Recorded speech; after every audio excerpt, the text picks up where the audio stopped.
everybody, and welcome to this very, very special episode of Sunday Night Live with me, Jonny Lipsham, here at jonnylipshamstudios.co.uk. Yes, it is Super Bowl Sunday, and it is Super Bowl number 69, I believe, tonight. I've been watching at least the first few minutes of the game. And I have it on another tab at the moment in my browser.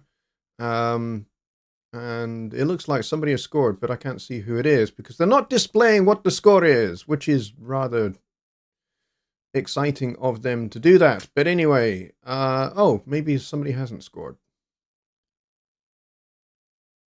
Yeah, I don't know. Was that a touchdown? I don't know. Anyway, heck of a pass. Well, maybe it is a touchdown. I think they're trying to decide whether it's a touchdown or not. Looks like they decided it wasn't.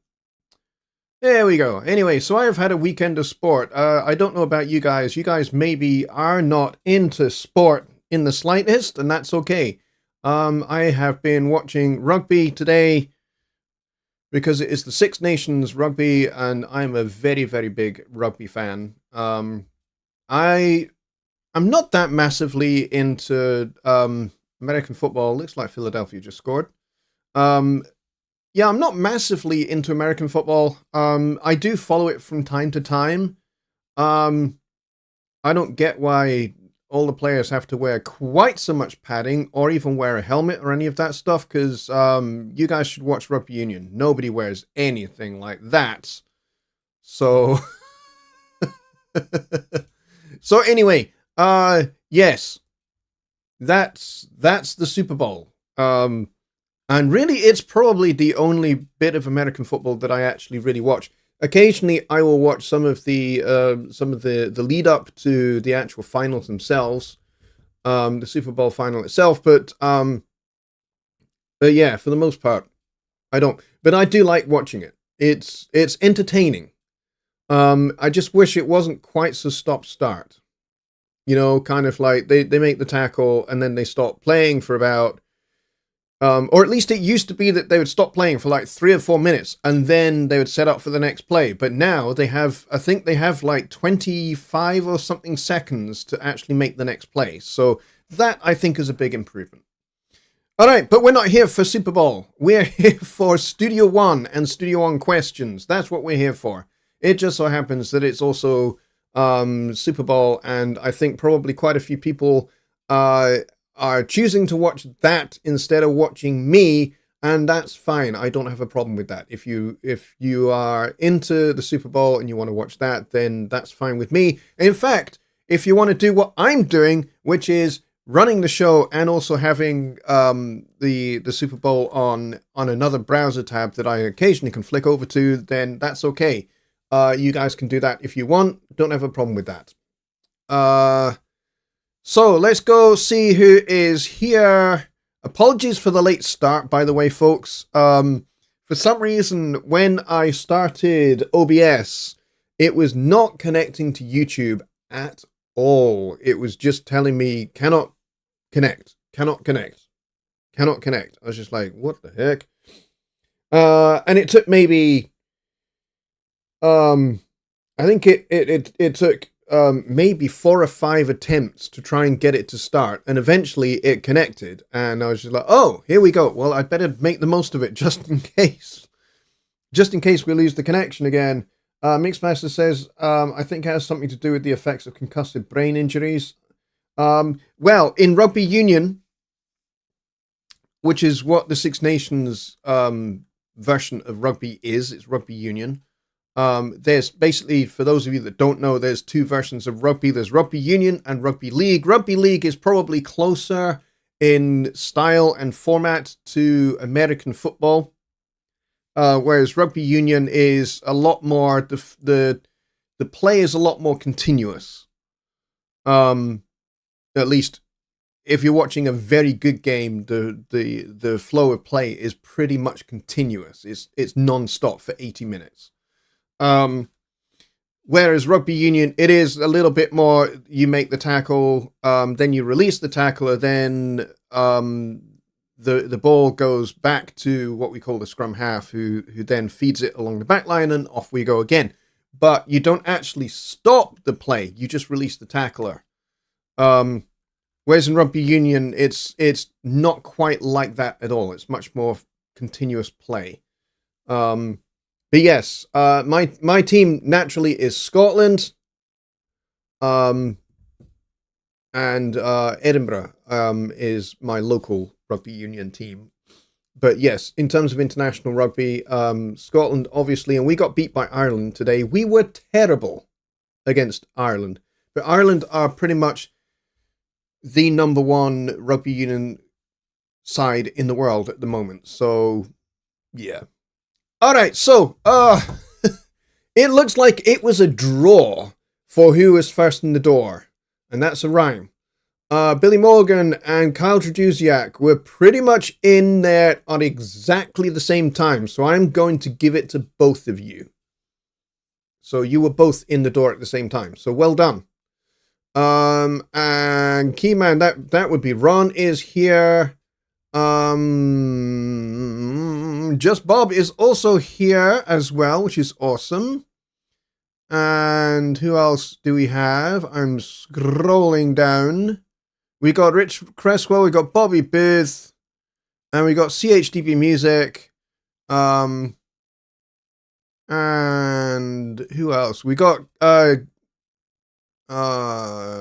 Kyle from Radio Keith. Sorry, Kyle.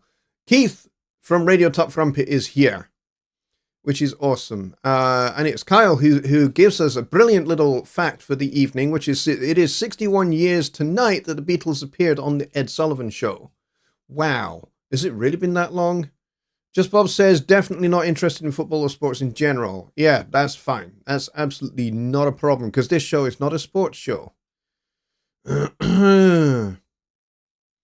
Let's see. Rugby seems a lot more intense and violent, but in a good way. It most definitely is.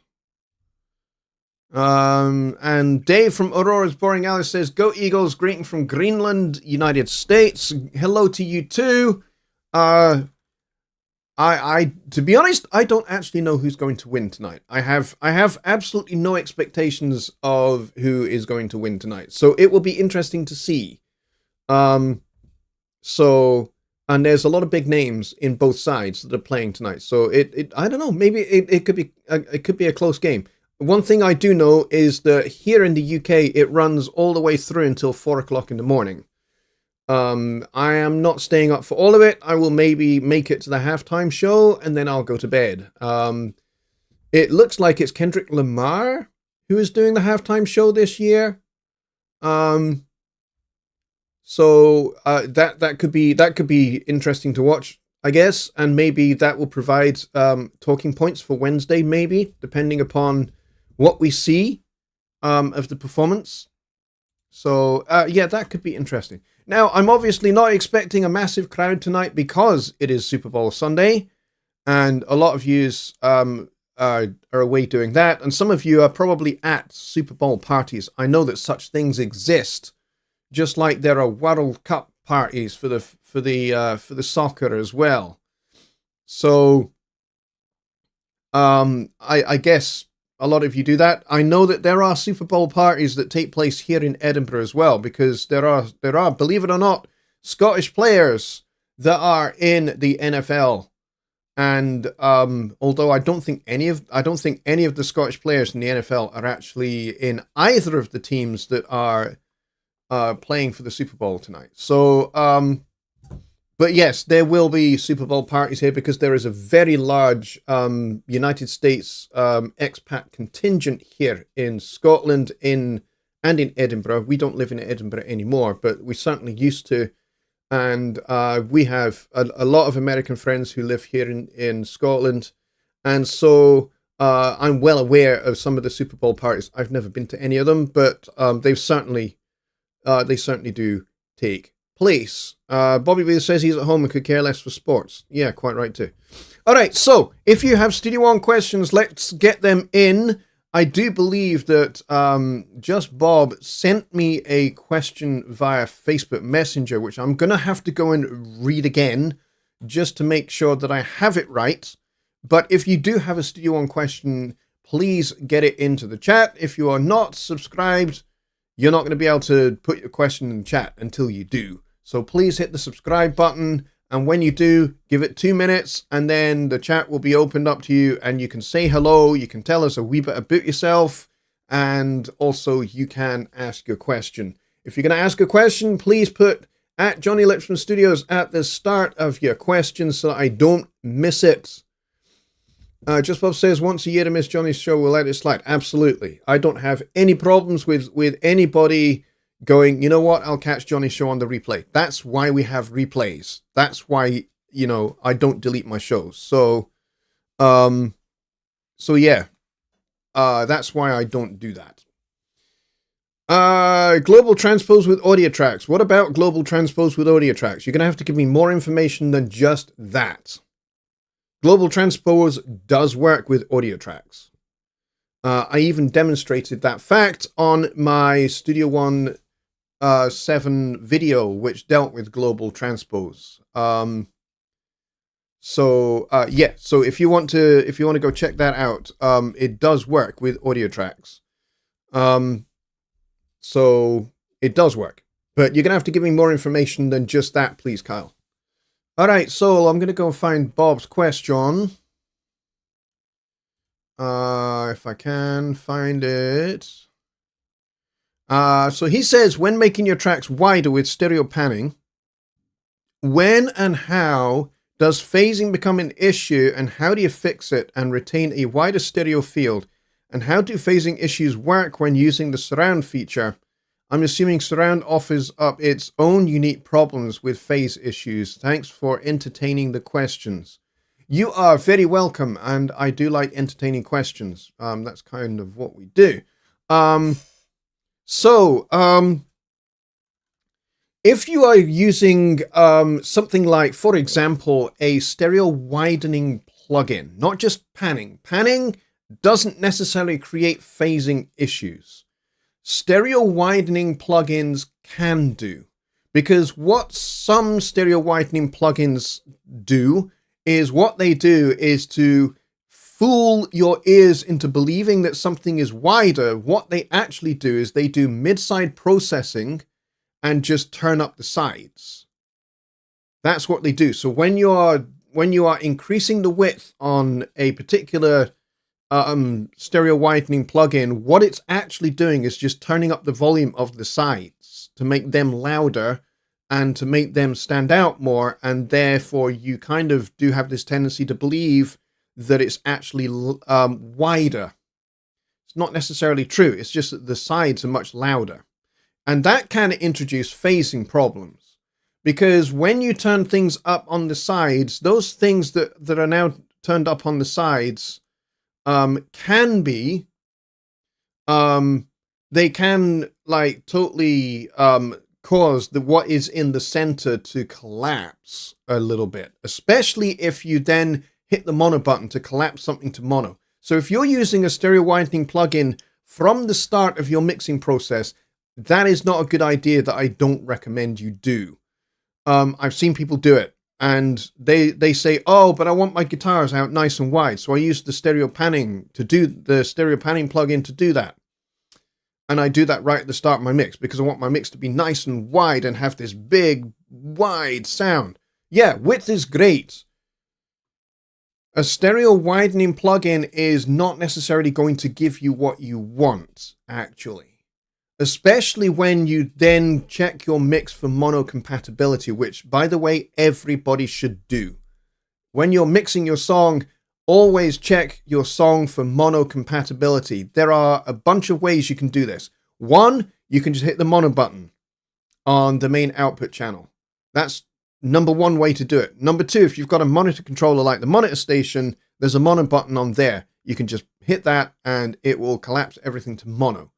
Or you can use the Mix Tool plugin and you can set that to mono. That's another way in which you can do it. However, there is a much better way, which I think is also way more realistic. Keep your speakers in stereo, and then if you have the ability to do this, go out of the door of your studio and walk down the corridor, or even walk down the stairs. By the time you've gone out of your studio and down into the hallway, or even downstairs, or into a room next door, you're not going to hear your mix in stereo. It will have been collapsed to mono. Why? Because the sound will have reflected off of any surfaces that it encounters, and that will effectively collapse the sound to mono by the time it gets to your ears. And so this is why mixes are always, by professional mix engineers, they always check their mixes for mono compatibility, because they know even if people are listening to them, to the end consumer is listening to the final resulting mix on a stereo system, stereo hi-fi system, and they go into the kitchen to do the dishes or make lunch or make dinner or make a cup of coffee or whatever it is they're doing in the kitchen, that sound that is in their lounge is going to be in mono by the time it gets to them in the kitchen. And you need to be able to have good separation of every element and every aspect of your final mix in the kitchen or in another room or down the hallway. You still need to be able to identify clearly each element. So it's really important that you do that test. And so stereo widening can create those issues where elements that you have out wide, they sound great in your room, but as soon as you go out of your room, suddenly it sounds out of balance. And suddenly either the center is gone, or certain aspects of what's in the center are gone, or even what's on the sides are gone because they have created phase cancellation with each other. So you got to be careful with stereo widening. Don't overdo it, and don't set the stereo widening too much, because like I say, most of those stereo widening plugins are just turning up the sides and making the sides louder. You want to keep the sides in balance with the center, and you can do some mid-side processing to make sure that happens, and make sure that the sides are the right balance compared to the center. And then when you do that, you should have a nice level balance between the left, the right, and the center of your mix. So I recommend you do those things to help prevent your mixes from completely collapsing in on themselves, either in mono for mono compatibility, or also if you're using stereo widening. Now, when we're talking about surround sound is not something I know very much about because I don't do it. It's not something I do.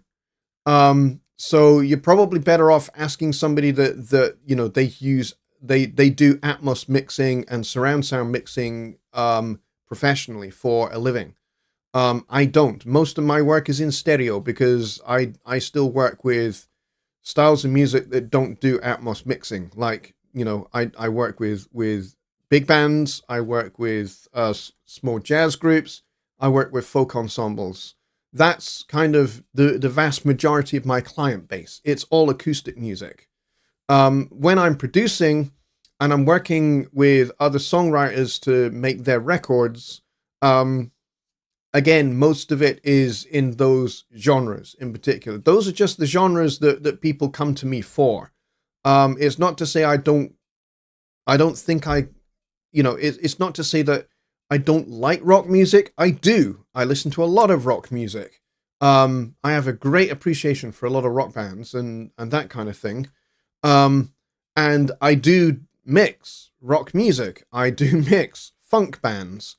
I do all that kind of stuff. But I don't do Atmos and I don't do surround sound.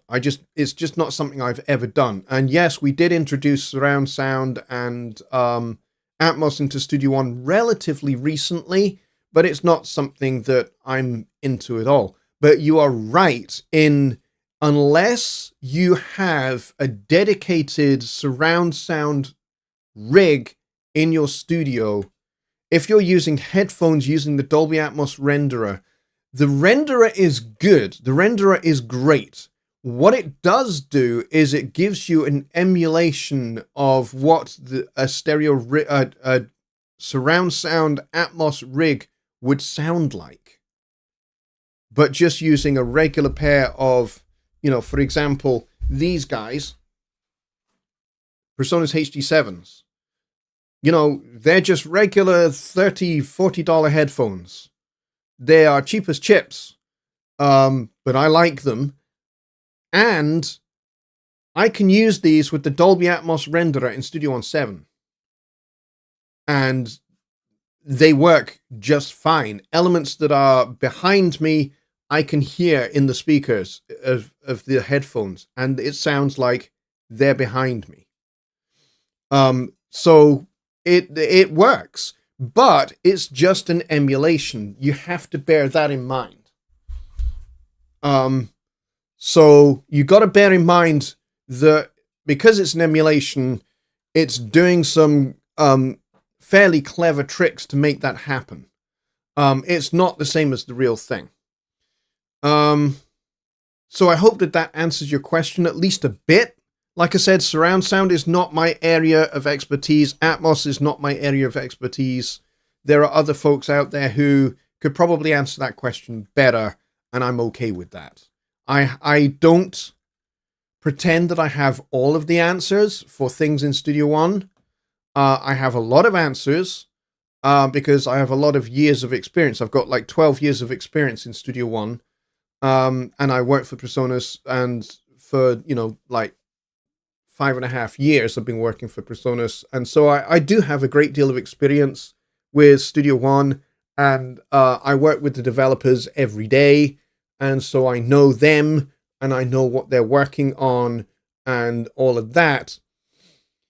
But that doesn't necessarily mean that I know everything that there is to know, and I have experience of everything, because I don't. There are things that I know really well, and there are things that I just don't at all. So I'm sorry about that. All right, so let's get to this other issue with transposing.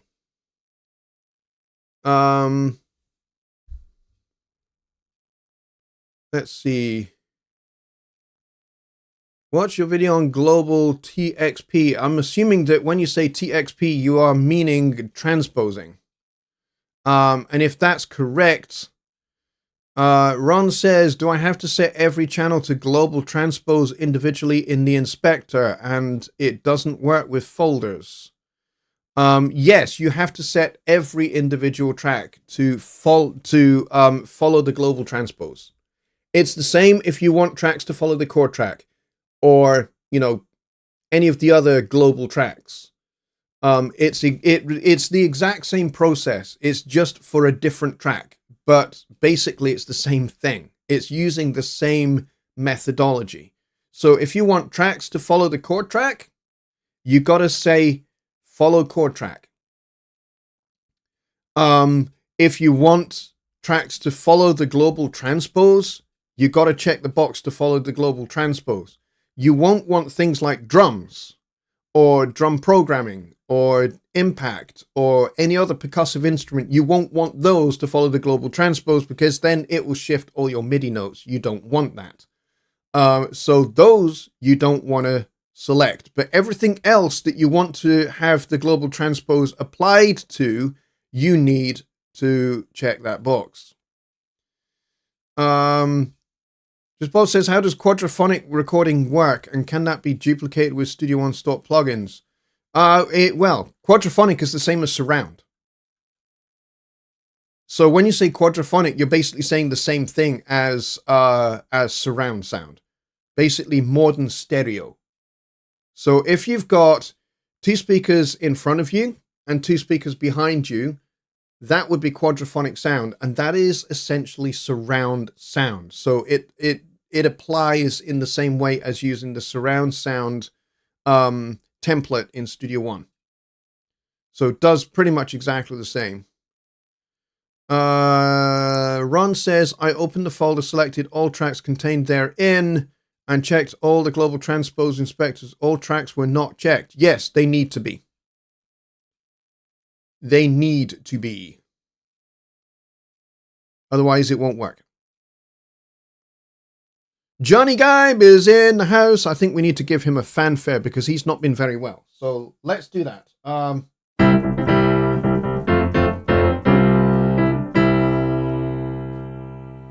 There we go.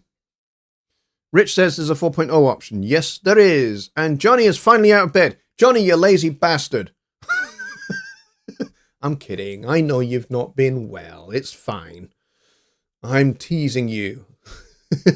It's just, I'm well aware that that could be read in a bunch of different ways. So I thought I would choose one of them.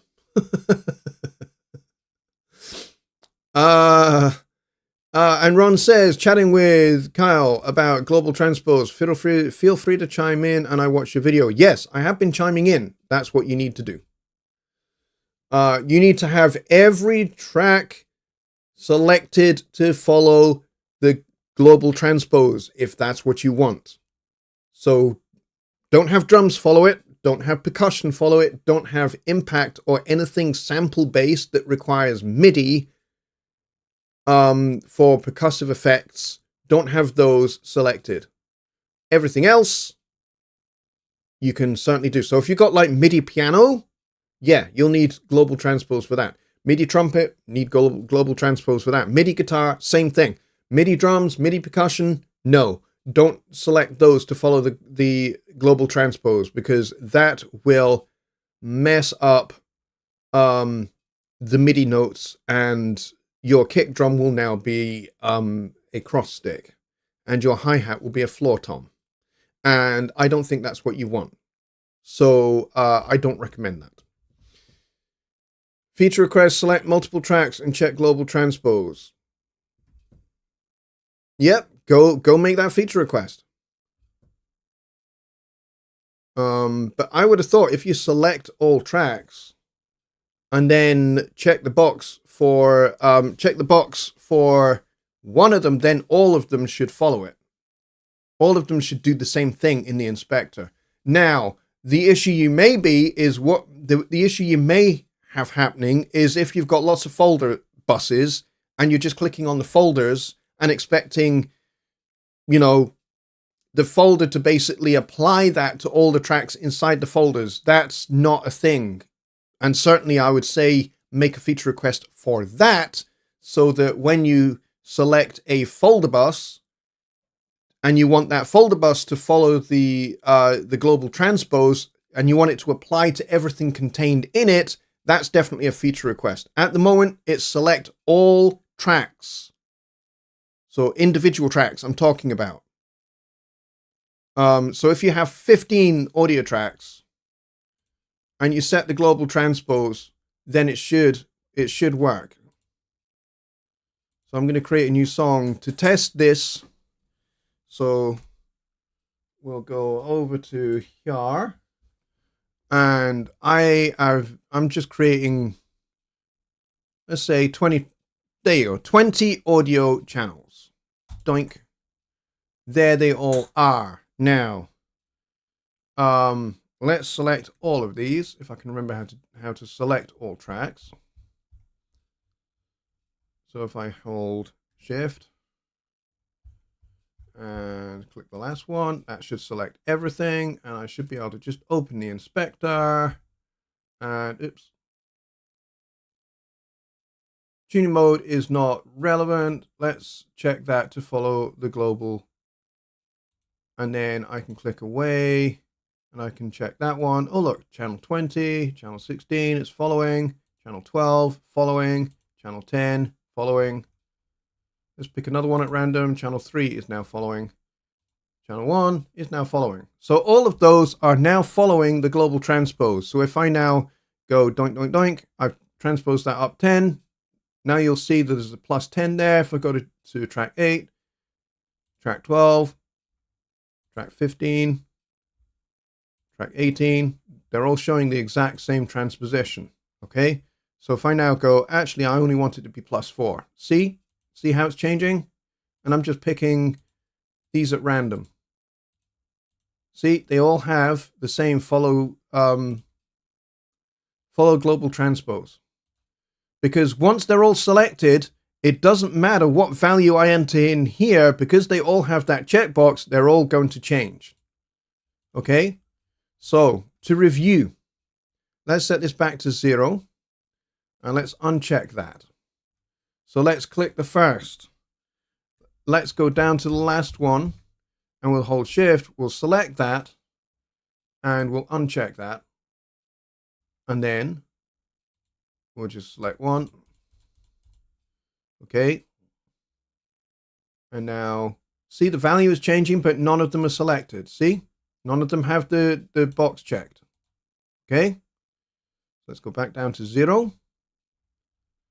Let's reselect all the tracks again. So we go down to, oops.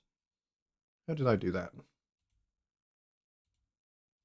So I now go and I hold Shift and I click on the bottom one. All of these are now selected. Follow global transpose. And I just click on one of them and we put this up to +7. And now all of them are showing the exact same value.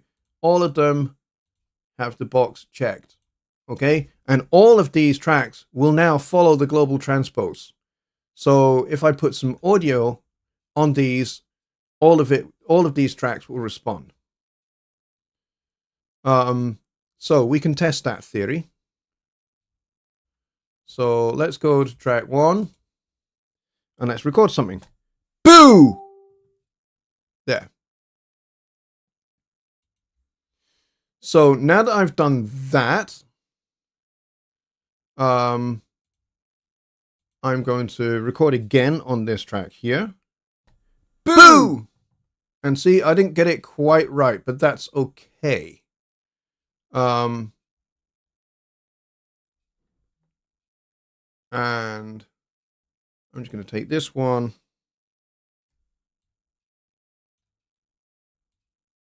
And I'm just going to do some alternate dragging so that each of these has a different part. And I'm just alt dragging.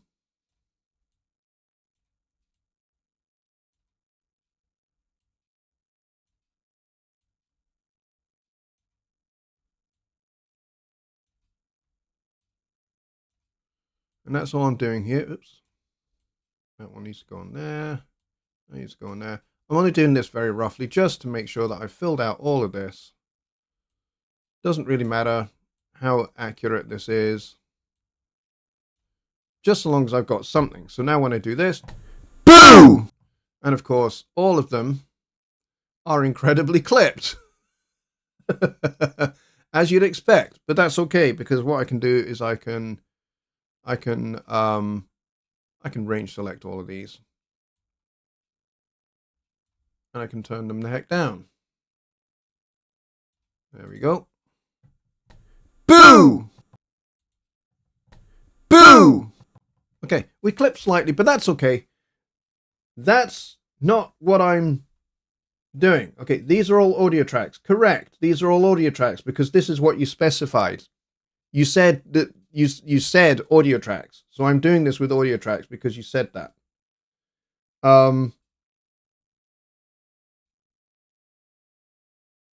So now that I've done this and I've got all of these as audio tracks and I've got the global thing checked for all of these, you can see I've got the global transpose selected for all of these. So now if I put that up by 4, Boo!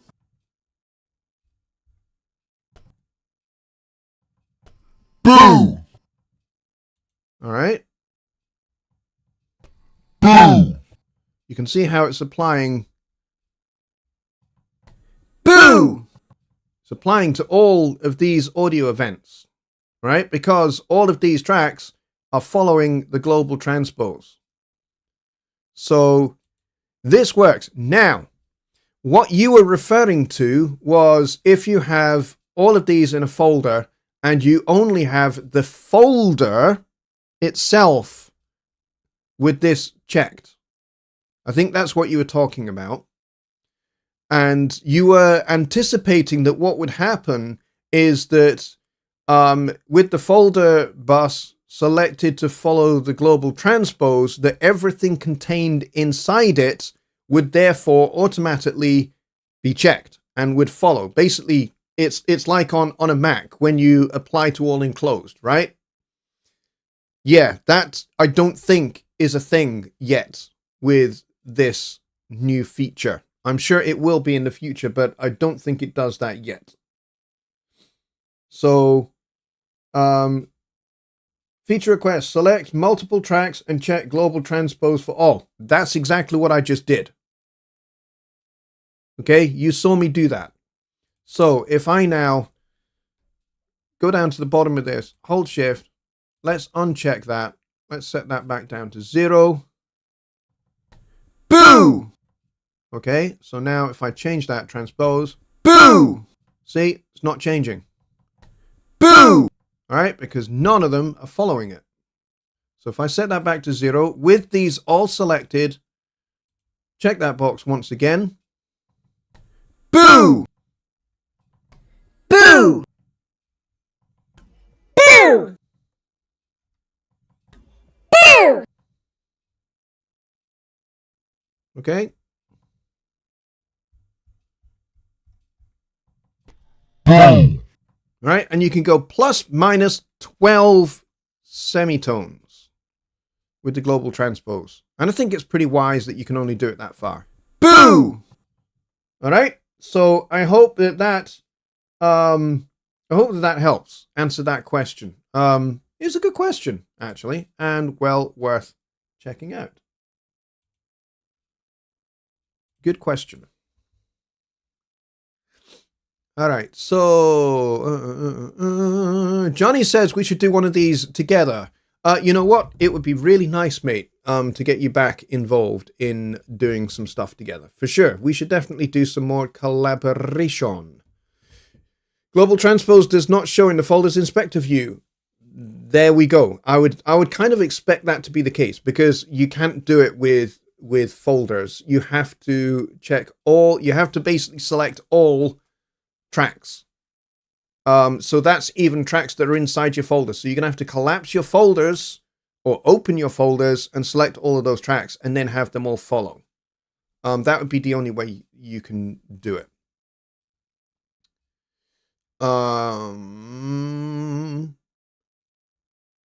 Anyone unfamiliar with folder buses? Nope. I think quite a lot of us are, actually. I know that VCA, maybe a couple of others, haven't played with folders. So I created VCA buses, group drums to drum bus. Once I assigned, I could not delete a drum track. Mute solo always affected them all, could only hide a track to keep it out. Yeah, I don't know. To be honest, I don't use VCAs. VCAs, here's the thing. VCAs are just volume controllers. That's all they are. You don't route anything to them. You can group tracks for sure. And when you group them, they will all respond depending upon what your group settings are. So if you've made a temporary group by the way I was doing just there, which is effectively when I'm selecting them all, they are all in a temporary group. So whatever I do to one happens to every other track. Now, you can do that, or you can create a much more permanent group in the mixer by, using the groups feature. And then it depends upon what parameters you select to be able to be controlled by the grouping. You might not want volume to be part of that. You might not want panning to be a part of that. And that's an option that you can check or uncheck. So I would make sure that you have all the correct things that you need in the groups section of the mixer checked so that, you have control over all of those parameters for each of the elements of your group.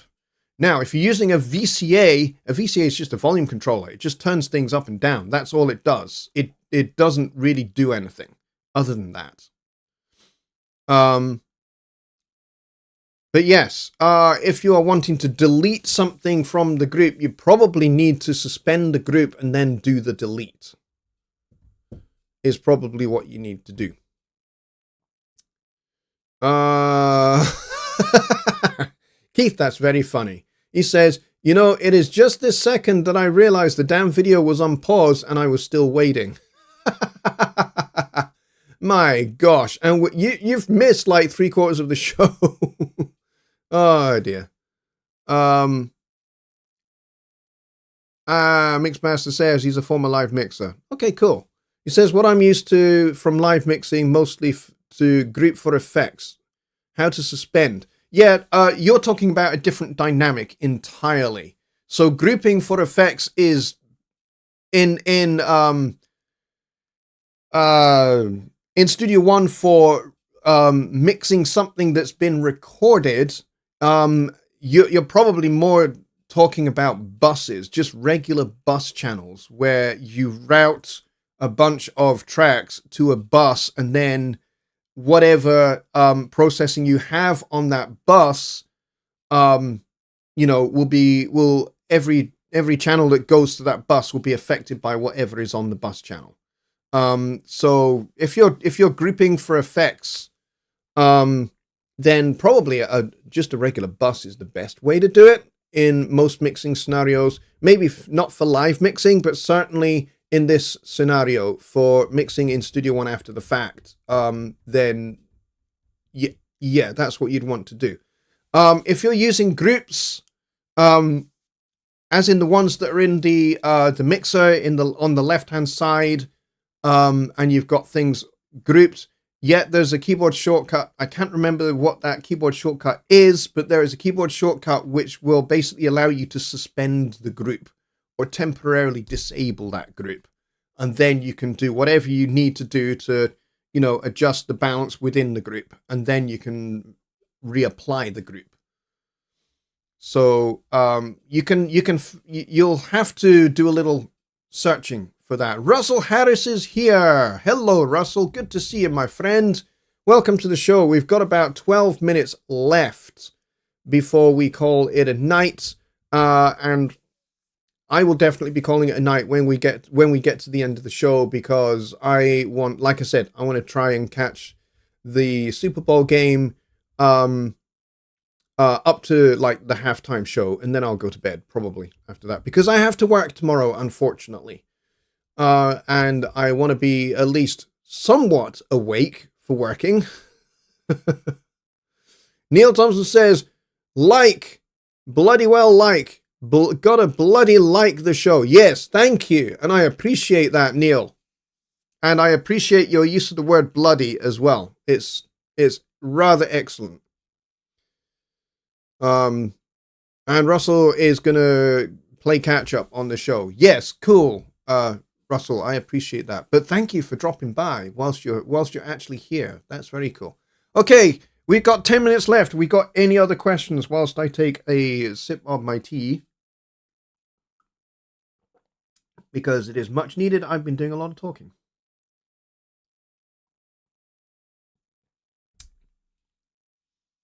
But I have to say, it is very cool that we have 16 people here, even though it's Super Bowl night. That I'm very pleased with that. We peaked so far at 18 people, which I think is very impressive, given that it is Super Bowl night. So thank you very much, everybody, for coming. I really appreciate you all, and I appreciate the questions so far that we've had from Ron and Kyle, and also Just Bob as well, with his very detailed question on phasing issues when using stereo widening or surround or Atmos. And yeah, phasing is important because, you know, anything that you pan out wide, you know, far left and far right, and when you are doing processing, you can certainly encounter phasing issues for sure. Mixmaster says, knew you're an American football fan. Mostly because I have American family. That's kind of where that has come from. Just like I'm also a baseball fan. However, I played baseball when I was at college. I was a pitcher. And occasional batter. I was never very good at batting, but I enjoyed having a swing. but I was much better at pitching. Mostly because when I played cricket, I was a bowler and not really much of a batsman. And so I much enjoyed the mind game of bowling or pitching to a batter and finding ways to mentally undo them so that I can get them out. And so, wasn't baseball called cricket? No, baseball is not based on cricket. It is much more based on a much older game that was developed in the UK, particularly down in England, which is called rounders. So you can go look this up on Google, and you can find that there are very, very striking similarities between rounders, softball, and baseball. And basically the common denominator between softball and baseball is rounders. That's kind of the root sport out of which baseball developed. American football developed mostly out of rugby league, with some elements of rugby union, but it's mostly rugby league. Is where you get American football from. So so yes, it was it's rounders. And we played rounders at school.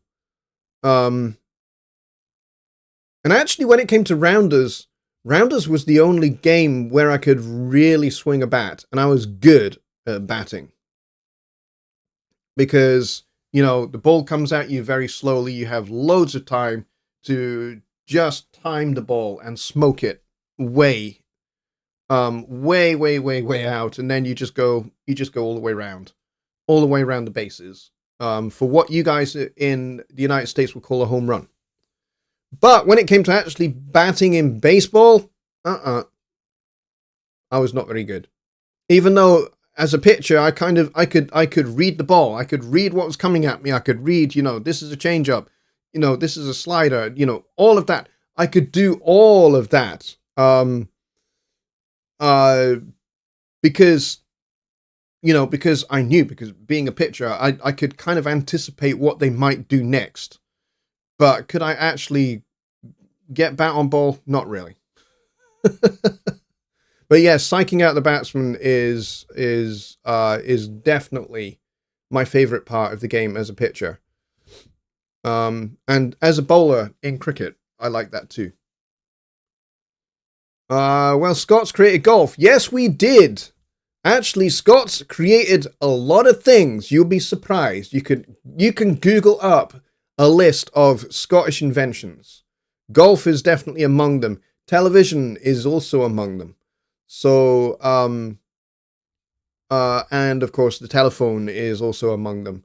So, yeah, you could certainly check out Scottish pioneering inventions, and you just realize just how much my country has had an impact upon technology in the world and upon the world itself.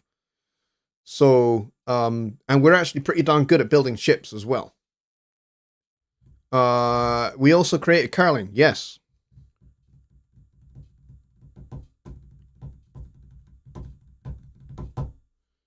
Yeah, curling is a great sport, actually. It's actually surprisingly hard. I have had a go at curling. And you think, oh, you just kind of slide that stone. It's really hard to get it accurate. It's so hard.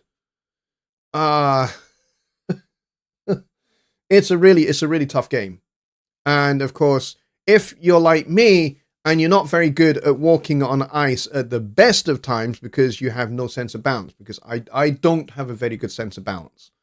It's so hard for me to slip on ice. So hard, so easy. It's the opposite. It's very, very easy for me to slip on ice. I do it all the time. My kids think it's hilarious. I don't, but they do. They think it's absolutely hysterically funny. Which is why I have a lot of admiration for people that play ice hockey and for figure skaters and people like that. I love watching ice hockey. I love watching figure skating because, boy, that takes an incredible sense of balance. It really does. And, they are phenomenally talented. And it takes a lot of training, a lot of hard work. So, anyway, we've got 4 minutes left. So, if somebody can get in a very quick Studio One question, I will take that. But otherwise, we will call it. But I will wait. I will wait the 4 minutes. Because I don't want to miss out on anyone having a question that they are busily trying to type in just now. Scots have invented many things. One must keep busy, or there is just...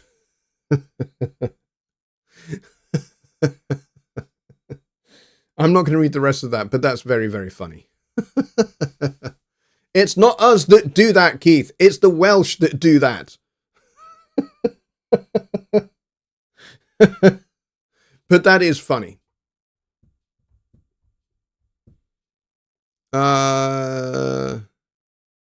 Did you say a Scotsman invented the telephone? I thought it was a Canadian that invented the telephone. It was actually a Scotsman. But Canada was definitely involved in the development of telephony and telephonic technology, for sure. Absolutely.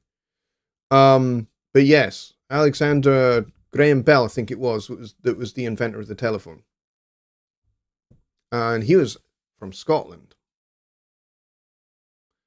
Secret Squirrel is here. He says, was on the song Carmageddon. Was the song Carmageddon tracked and mixed in Studio One? I have no idea because I've never heard that song before. So I could not tell you the answer to that. Unfortunately. I don't even know that song. If it was a Studio One demo song, then yes, it would have been. But I don't actually know.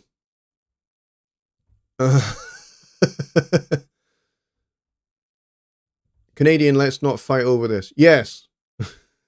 Yes, let's not.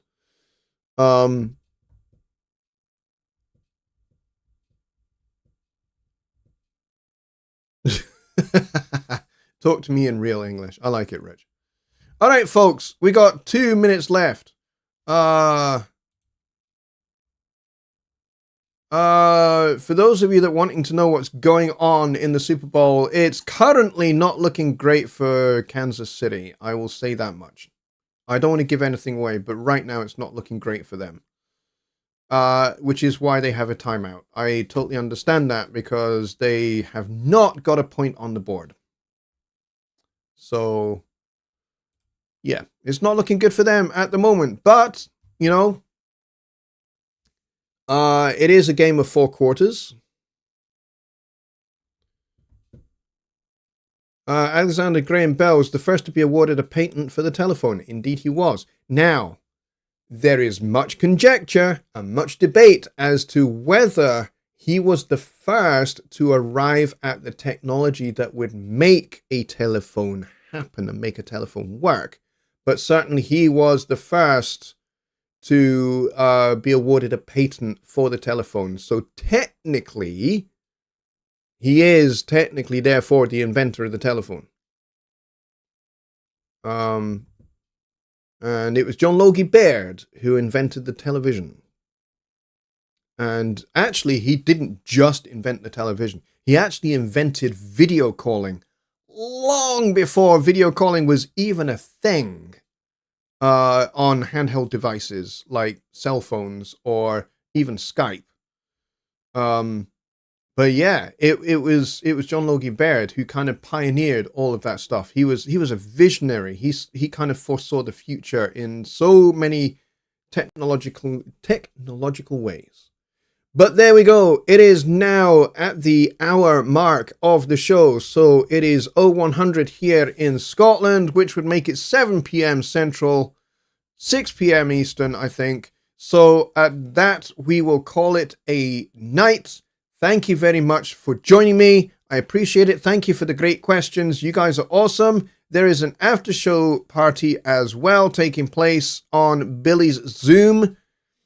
You can go and jump on that if you would like to. All right, folks, we'll call it a night there. Thank you very much for joining me. As I said, you guys are the best. I appreciate you a lot.